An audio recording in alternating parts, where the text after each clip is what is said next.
Hello viewers, welcome to ICSC Board Class 10 Physics episode 9.1.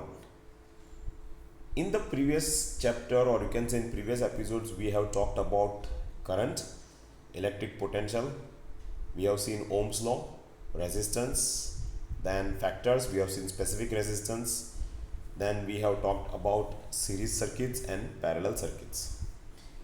We have also seen about EMF and internal resistance. In this episode, we are going to talk about electrical energy, power, and household circuits. First of all, let us move on to the introductory part. We know about law of conservation. Law of conservation क्या है? Energy को create नहीं कर सकते या तो फिर आप डिस्ट्रॉय भी नहीं कर सकते, लेकिन एक फॉर्म में से दूसरे फॉर्म में आप आराम से उसको कन्वर्ट कर सकते हो और उसके अंदर electricity plays an important role because it is very easy to convert into a desirable form of energy and that is anything. So electric energy can be converted into mechanical energy, electrical energy can be converted into light energy, heat energy, etc. यहाँ पे नीचे एक example दिया है मैंने. Electrical energy can be change into mechanical energy in electric Motors and fans. It can be change into magnetic energy in the electromagnets. It can be changed into heat energy in ovens and heater. So this is the just an introductory part because we are talking about electrical energy, electrical power and household circuits. तो उसके अंदर हमें electrical energy के बारे में ही बात करनी थी, इसलिए हमने इतना इंट्रोडक्शन रखा हुआ है. और यहाँ पे कन्वर्जन इसलिए बताया हुआ है क्योंकि एनर्जी हम क्रिएट नहीं कर सकते या तो फिर डिस्ट्रॉय नहीं कर सकते, बराबर. उसको एक फॉर्म में से दूसरे फॉर्म में कन्वर्ट कर सकते हैं. तो let us move on to the next topic, how electrical energy produces heat energy. तो यहाँ पर अगर आप देखना चाहोगे कि भाई हीट एनर्जी प्रोड्यूस कैसे होती है, तो आपको थोड़ा सा रिवाइज करना पड़ेगा आपका चैप्टर नंबर 8 या तो फिर इलेक्ट्रिक करंट, इलेक्ट्रिक पोटेंशियल के बारे में. तो इलेक्ट्रिक पोटेंशियल क्या है? इलेक्ट्रिक पोटेंशियल कब प्रोड्यूस होगा? जब इलेक्ट्रॉन्स हायर पोटेंशियल से लोअर पोटेंशियल में मूव होंगे तब. और वो कौन से इलेक्ट्रॉन्स होंगे? Free electrons. So that means when an electric potential is applied at the end of the conductor, free electron starts differing from a higher potential to lower potential. उस time पे हम उसके ऊपर कुछ काम करते हैं, कोई वर्क करते हैं, एनर्जी देते हैं. So electric potential is what? Electric potential is the amount of energy require या तो फिर amount of work done to move up unit positive charge from infinity to a given point in an electric field is known as electric potential. यानी कि electric field के अंदर free electrons को हम drift करवाते हैं higher potential to lower potential पे. जब वो ड्रिफ्ट होता है, जब ये मूव करेगा एक जगह से दूसरी जगह के ऊपर, तब जो फिक्स्ड एटम्स होते हैं उसके साथ में वो कोलाइड करेगा, उसके साथ में टकराएगा. जब वो टकराएगा तो एटम्स वाइब्रेट होना शुरू कर देंगे. तो एक एटम थोड़ी होता है कंडक्टर में, बहुत सारे एटम्स होते हैं. तो जितने भी एटम्स हैं जिसके साथ भी वो टकराने वाला है इलेक्ट्रॉन्स, वो सभी एटम्स वाइब्रेट करेगा तो काइनेटिक एनर्जी प्रोड्यूस होगी या तो प्रोड्यूस करेंगे. जब काइनेटिक एनर्जी प्रोड्यूस करते हैं या तो वो मोशन में आता है, तो एक एटम वाइब्रेशन की वजह से थोड़ा सा मीन पोजीशन के ऊपर वाइब्रेशन होगा, तो यानी कि थोड़ा सा मूवमेंट होगा. दूसरा एटम मूवमेंट होगा, तीसरा एटम मूवमेंट, ऐसा बहुत सारे एटम्स मूवमेंट में आ जाएंगे, वाइब्रेशन में आ जाएंगे. तो उसका मतलब हो जाएगा कि there is a whole increase the total and the average kinetic energy of the atoms of a conductor. और उसकी वजह से धीरे धीरे टेम्परेचर बढ़ने लगेगा एंड द कंडक्टर गर्म हो जाएगा. That means in other words the heat energy is produce in a conductor where electrical energy flows through it. समझ में आया? So this is 2 marks question, how electric energy produces heat energy. Let us see the factors on which the total amount of heat produced depends on. सबसे पहले किसके ऊपर depend करता है? Resistance के ऊपर. तो रेजिस्टेंस के नेचर के ऊपर वो डिपेंड करेगा कि नेचर कैसा है. अगर उसका रेजिस्टेंस ज़्यादा है तो हीट एनर्जी ज़्यादा प्रोड्यूस करेगा. अगर उसका रेजिस्टेंस कम है तो हीट एनर्जी कम प्रोड्यूस करेगा. रेजिस्टेंस का मतलब क्या? ऑब्स्ट्रक्शंस किसका? एटम्स का. तो अगर एटम्स के साथ ज़्यादा कोलिजन हुआ तो ज़्यादा वाइब्रेशन होगा तो ज़्यादा heat energy produce. That means more resistance more heat energy, less resistance less heat energy. Simple. दूसरा है current flowing through the conductor. It has been found that the amount of heat energy produce in the conductor depends upon the strength of the conductor. Conductor में से जो current pass होता है उसका strength कैसा है. अगर उसका स्ट्रेंथ ज़्यादा है तो डेफिनेटली हीट एनर्जी ज़्यादा प्रोड्यूस होगी. अगर उसका स्ट्रेंथ कम है तो नेचुरली हीट एनर्जी कम प्रोड्यूस होगी. समझ में आया. तीसरा है टाइम फ्लो ऑफ करंट. अगर लंबे समय तक ये चलने वाला है, अगर वो लंबे समय तक वो करंट जा रहा है, कंडक्टर में से जा रहा है, तो फिर क्या होगा. If the time is more and the amount of current flowing is more, बराबर, क्योंकि for more hour large number of current is going to flow from the conductor, तो फिर हीट एनर्जी बढ़ जाएगी. बराबर. जैसे कि आप मोबाइल को चार्ज में रख दिया, भूल गए, तो मोबाइल भी गर्म हो जाएगा, चार्जर भी गर्म हो जाएगा. तो उसकी वजह से सेम थिंग है. Time of flow of the current also produces the amount of heat in the conductor. चलो, इलेक्ट्रिक एनर्जी या तो फिर electric work. Potential difference is an electric circuit. In an electric circuit is the amount of work done in carrying a unit positive charge from one point to another point is called electric field. Electric work, it is said to be done when electric charge flows through a conductor at the some potential difference. So potential difference in an electric circuit is amount of work done. मैंने पहले बोल दिया कि आप electrons को एक जगह से दूसरी जगह के ऊपर आप धक्का मारते हो, उसको पुश करते हो, यानी कि उसके ऊपर काम करते हो, यानी कि उसके ऊपर एनर्जी देते हो. बराबर. तो मूव करने के लिए एनर्जी देनी पड़ती है, मूव करने के लिए उसको धक्का देना पड़ता है, वर्क करना पड़ता है from one point two another point. बराबर. तो पोटेंशियल डिफरेंस भी आ जाएगा, इलेक्ट्रिक फील्ड भी आ जाएगा, और वो जो काम करते हैं उसे कहेंगे इलेक्ट्रिक वर्क कहेंगे उसको. समझ में आया कि नहीं. So electric work is said to be done when an electric charge flows through a conductor at some potential difference. चलो अभी उसके इक्वेशंस के बारे में देख लेते हैं. यहाँ पे इक्वेशंस हमने ऑलरेडी पहले भी की है, यहाँ पे हमें सब कुछ अप्लाई करना है. We know W is equal to V Q. If you remember your chapter 8 और प्रीवियस एपिसोड्स, अगर नहीं पता तो एक बार फिर से प्रीवियस एपिसोड जरा देख लेना. So V is equal to W upon Q, और you can say W is equal to V Q. Now V का मतलब IR भी होता है और Q का मतलब IT भी होता है. बराबर. दोनों को हम रिप्लेस करवाते हैं. So I am replacing the value of V by IR as well as I am replacing the value of Q by IT. What I am going to get W is equal to IR multiply by IT. IR किसके लिए था? V के लिए था. IT किसके लिए था? Q के लिए था. Understood. So here just replacing the values. एक तो इसका वैल्यू रिप्लेस किया, दूसरा इसका वैल्यू रिप्लेस किया, तो मुझे क्या मिला? W is equal to I square RT. फिर I का मतलब क्या? V upon R. सबके वैल्यूज हैं यहाँ पे ओम्स लॉ के हिसाब से, या तो फिर करंट के हिसाब से, या वोल्ट के हिसाब से. अगर आप सब्सटीट्यूट करते जाते हो, यहाँ पे करंट के हिसाब से दिया है, ओम्स लॉ ही है वो भी. बराबर. तो हमें एक के बाद वैल्यूज मिलते जाएंगे. किसके वैल्यूज मिलते जाएंगे? इलेक्ट्रिक वर्क के वैल्यूज मिलते जाएंगे. इलेक्ट्रिक वर्क के लिए फॉर्मूला कौन सा यूज कर सकते हैं? W is equal to VIT, W is equal to I square RT, W is equal to V square T upon R, and W is equal to QV. Q stands for charge, Coulomb charge, and V stands for potential difference, or you can say volt. Understood or not? Okay, so this is about the electric work. Units of electric work. तो भाई unit of electric work क्या है? वो work ही है, इसलिए हम किसमें इस्तेमाल करने वाले हैं? जूल में. So 1 joule is equal to what? 1 coulomb multiply by 1 volt. Coulomb किसके लिए होता था? Q के लिए होता था. वोल्ट किसके लिए होता था? तो और जूल किसके लिए होता था? W. सो आ गया वही फॉर्मूला आ गई. W is equal to QV, और you can say VQ. Bigger unit कौन सा है? 1 किलो जूल, तो 10⁻3, 1 mega joule 10⁻6, and 1 giga joule 10⁻9 joule. So ये these are the bigger units. Next one है इलेक्ट्रिक पावर. पावर का मतलब क्या? Work done upon time taken. लेकिन ये किसके ऊपर वर्क करना है? इलेक्ट्रॉन्स के ऊपर वर्क करना है, मूव करना है एक जगह से दूसरी जगह पे. इसलिए हम यहाँ पर वर्क के लिए क्या यूज करेंगे? इलेक्ट्रिक वर्क यूज करेंगे. So power, electric power is equal to electric work upon time taken. So you can say that P is equal to W upon D, and W we know from the previous one that it is I square RT. Substituting the value of W as I square RT and cancelling T and T, we get अगर हम ये T और ये T को cancel कर दिया तो क्या मिलेगा? P is equal to I square R.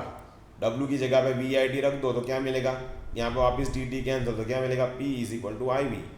W की जगह पे अगर हम V square T upon R रख दिया तो हमें क्या मिलेगा, क्योंकि यहाँ पे वापस टी टी कैंसल, तो V square upon, so this is the way we find out the value of electric power. So electric power के तीन फॉर्मूलाज मिली, V I square R and V square upon R. Understood? Let us see the units of electric power. What is the unit of electric power? Watt? When a current of 1 ampere, तो आपको ये जरा याद रखना है, what? When a current of 1 ampere flows through a conductor of 1 volt potential difference, then the electric power is said to be 1 volt. इसका मतलब क्या हुआ? जब 1 एम्पियर करंट कंडक्टर में से पास होता है जिसके अंदर पोटेंशियल डिफरेंस 1 वोल्ट का हो, तब हम कहेंगे कि भाई इलेक्ट्रिक पावर कितना है, 1 वॉट है। या तो फिर आप इस तरह से भी दे सकते हो, 1 joule electric work done in 1 second is considered to be 1 watt electric power. So W is equal to 1 joule upon 1 second. So let us see the bigger units of power. 1 kilovolt 10 raised to 3 watts, 1 megawatt 10 raised to 6 watt, 1 gigawatt 10 raised to 9 watts, and 1 horsepower is equal to 746 watts, or you can say 750 watts approximately. So let us move to the another topic, that is commercial unit of electrical energy. Commercial units of electrical energy का मतलब क्या? सबसे पहले electrical energy को आपको ढूंढना है। यहाँ पे इलेक्ट्रिकल एनर्जी ढूंढना है। You know power is equal to work done upon time, therefore work is equal to power multiply by time. ये किसके बारे में बात कर रहे हैं? इलेक्ट्रिक के बारे में। तो वर्क की जगह पे क्या लगाओगे? Electric work. पावर की जगह पे क्या लगाओगे? Electric power. समझ में आया? और टाइम किस में मेजर करना है? वर्क किस में मेजर करोगे? जूल्स में। पावर किस में मेजर करोगे? वॉट में। और टाइम किस में मेजर करना है? सेकेंड्स में। समझ में आया? तो यहाँ पे electric energy is equal to electric power multiply by time. तो इलेक्ट्रिक एनर्जी का मतलब क्या? It's a product of electric power and time which is measured in seconds. लेकिन कॉमर्शियली हम टाइम को सेकेंड्स में मेजर नहीं करेंगे, हम टाइम को आवर्स में मेजर करेंगे। बराबर कि नहीं? क्योंकि उसका ही मतलब है, क्योंकि कॉमर्शियल के अंदर सेकेंड में थोड़ी मेजर करेंगे। कॉमर्शियल में तो बहुत सारा इलेक्ट्रिकल एनर्जी जाता है, घंटों तक जाता है, इसलिए उसके अंदर किस में मेजर करना है? आवर्स में। The smallest commercial unit of an energy is called watt hour. It is defined as the amount of electric energy which flows through a conductor in 1 hour. यानी कि 1 घंटे में कितना इलेक्ट्रिकल एनर्जी गया at a power of 1 watt. The bigger unit, commercial unit of energy is kilowatt hour, also known as kilowatt ampere hour, and board, that is board of trade unit, board, that is board of trade unit, or a simple electric unit. The energy is commercially bought or sold in kilowatt hour. 1 kilowatt hour is equal to 1 watt multiplied by 1 hour is equal to 1 joule per second multiplied by 3600 seconds. So that gives 3600 joule. And 1 kilowatt hour का मतलब क्या आएगा? 10 raised to 3 watt hour. So 10 raised to 3 multiplied by 36 multiplied by 10 raised to 3 seconds. तो second second cancel, तो कितना रहेगा? Joule रहेगा। सो 3.6 into 10 raised to 6 joules, या तो फिर 3.6 mega joule. It must be kept in mind that the kilowatt hour is a commercial unit of power, but kilowatt hour is a commercial unit of electrical energy. वो commercial unit of power तो है, लेकिन साथ साथ में वो क्या है? Commercial unit of electrical energy भी है। The commercial unit of electrical energy is kilowatt hour. 1 kilowatt hour can be converted to a joule as 3.6 into 10 raised to 6 joules, or you can say megajoule. The kilowatt hour symbolized kWh is a unit energy equivalent to 1 kilowatt of power experienced in 1 hour time. The kilowatt hour is not a standard unit of any formal system, but it is just simply for the electrical applications. वो उसको हम simply electrical applications में ही use करना है, बाकी use नहीं होता। इसलिए कॉमर्शियल यूनिट में क्या कौन सा आएगा? किलोवाट आवर ही आएगा। Commercial unit is having a different rate of charge and it is more than domestic unit rate. समझ में आया? जो घर के अंदर आप इलेक्ट्रिकल एनर्जी यूज़ करते हो और जो कॉमर्शियल यूनिट में एनर्जी यूज़ करते हो उसके अंदर फ़र्क है। आपके घर के अंदर आप यूज़ करोगे उसके लिए चार्ज कम होगा, कॉमर्शियल यूनिट के अंदर चार्ज थोड़ा ज़्यादा रहता है। It is basically applied on the power consumption in factories और अदर बिजनेस सेक्टर्स, क्योंकि वो कॉमर्शियल है। कॉमर्शियल का मतलब फैक्ट्रीज, फिर कॉम्प्लेक्सिस, मल्टीप्लेक्सिस उसके अंदर आ गया, उसके अंदर पावर ज़्यादा जाता है, इसलिए कंजप्शन उन लोग का ज़्यादा रहेगा और उसके लिए उन लोग का जो रेट है वो ज़्यादा रहता है। अगर आप 70 पैसा भरते हो पर यूनिट, तो वो लोग 1 रुपीज़ 20 पैसा भरते होंगे। बराबर? ये जस्ट एन एग्जांपल, लेकिन वो आपसे डोमेस्टिक यूनिट से ज़्यादा रहता है। Late us see the power rating of common appliances. Power rating of common appliances का मतलब क्या कि भाई बल्ब के ऊपर जो रेटिंग दिया है या तो रेफ्रिजरेटर के ऊपर दिया है या हीटर के ऊपर दिया है, बराबर लिखा होता है कि भाई जैसे कि एज फॉर एग्जांपल बल्ब के ऊपर लिखा होता है 60 वॉट या तो फिर 220 वोल्ट्स, बराबर। रेफ्रिजरेटर के ऊपर भी लिखा होता है, जरा जरा देख लेना आप अपने रेफ्रिजरेटर के ऊपर, please check it out on your heater और टेलीविजन और बल्ब और in the manual you will find out. Bulb के ऊपर तो मिल ही जाएगा, उसके ऊपर टॉप के ऊपर ही लिखा होता है, because it is very, refrigerator के ऊपर तो नहीं लिखा होगा, उसके पीछे लिखा होगा, because there is a sticker behind the refrigerator. And हाँ, हीटर में मिल जाएगा because heater is smaller, television में नहीं मिलेगा because it is behind the television which you have to dismount it, which is difficult, but on the bulb it is very easy to find out, बराबर।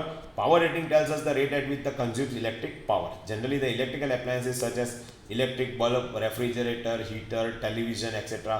is rated with its power and voltage. For example, typical rating of a bulb, तो यहाँ पे electric bulb कितना है 60 watt to 220 volt.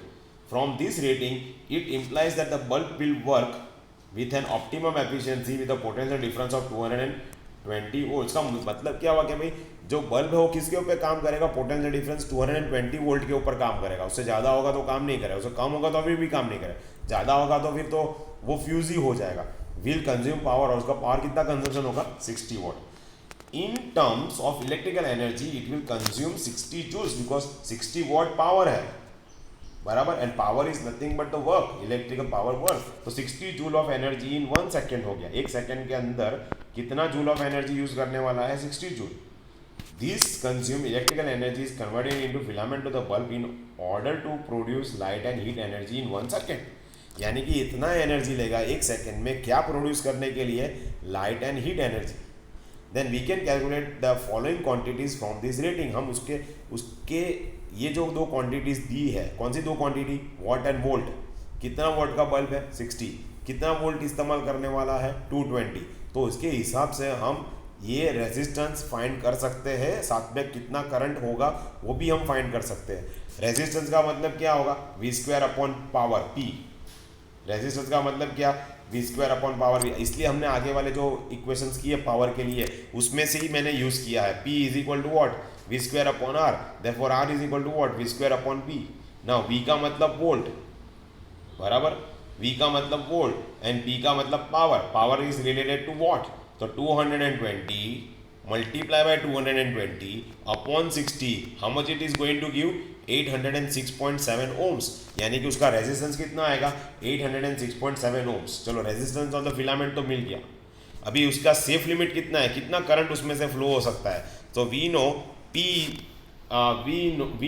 P is equal to IV, therefore I is equal to P upon V। I stands for current, P stands for power, V stands for volt। So P कितना, power कितना है, power है 60 watts और volt कितना है 220। So 60 upon 220 that is going to give you 0.28 amperes, that is approximately 0.3 ampere. उसका मतलब ये हुआ कि ये फिलामेंट है, उस फिलामेंट से हमें 0.3 एम्पियर का करंट पास कर देते हैं। That means we can pass a current of about 0.3 ampere, उससे ज़्यादा नहीं कर सकते। अगर उससे ज़्यादा किया तो listen what it says, R of a filament, that is resistance of a filament of the bulb is much less than this value when it is not glowing। जब वो ग्लो नहीं होता है तो उसका रेजिस्टेंस कम है, ग्लो होता है तो रेजिस्टेंस कितना है 806.7 ohms। ग्लो नहीं होता है तो रेजिस्टेंस नहीं होगा। when it is not glowing because the increase on temperature R increases, the bulb can withstand the current of 0.3 ampere. उसका करंट कितना विथस्टैंड कर सकता है 0.3। अगर करंट बढ़ा दिया तो it may cause the bulb to fuse। So that is how we can find out the resistance in the appliances, as well as we can find out how much current it is passing through the appliances। So we have to use the wires or a socket or some sort of a safety device so that there is no increase in the current, otherwise it will fuse our appliances and device। This part we will study in the next episode about the use of fuse। Okay, let us move on to the household consumption of electrical energy। जैसे कि as for example, electric meter is fixed at the main board or just outside the house for measuring the consumption of electricity। आपने देखा होगा आपके घर के पास में, main board के पास में इलेक्ट्रिक मीटर देखा होगा। The consumer page the cost of electrical energy consume in unit that is in kilowatt hour. हम भी किलोवाट आवर में, लेकिन हमारा जो यूनिट का जो प्राइस है वो कम है, कॉमर्शियल यूनिट ज़्यादा रहता है. Total energy consume by electrical appliances in electrical appliances is in kilowatt hour and can be calculated by multiplying its power rating with the time duration in hour for which it is used. कितने घंटे तक चला रहे हो आप उसको multiply करके find out कर सकते हो. Then the cost of electrical energy will be the product, उसका प्रोडक्ट होगा. किसका प्रोडक्ट होगा? तो हमने देखा ना, अगर आगे आगे आगे सॉरी आगे हमने देख लिया. We have seen this one. What we have seen W is equal to power multiply by time. What is power? Work done upon time taken. So that is electric power. So work is equal to what? Power multiplied by time. Which sort of a work? It is electric work. Which sort of a power? It is electric power. So electric power multiplied by time. So electric and power, electric work is equal to power multiplied by time. So electric work is nothing but electric energy. Electric energy is measured in kWh is equal to power multiplied by time. So power multiplied by time, that is going to give you the electric energy. So generally we use the appliances of a different power for different durations. The total electrical energy consumed in kWh is the sum of the product of power rating in kW and time duration in hours for each appliances. उसका मतलब क्या हुआ? अगर मेरे घर में AC चल रहा है, अगर मैंने उसका पावर और कितने घंटे तक चल रहा है वो देख लिया, फिर साथ में रेफ्रिजरेटर कितना पावर और कितने टाइम तक चल रहा है वो देख लिया, तो उसको मैंने ऐड कर दिया. What I am going to get how much amount of energy I am using in my house. So that is how we work it out for the electrical energy. I hope you understood this whole episode. If you have any doubts or any questions, please let me know in the comment box. I will try to explain once again, but it is pretty simple. Please, if you don't understand, please go through this once or twice and you will able to understand the whole electric power and energy and work and commercial units, everything, and how to calculate the ratings you will be able to understand nicely. Thanks very much guys, and I'll see you in the next episode.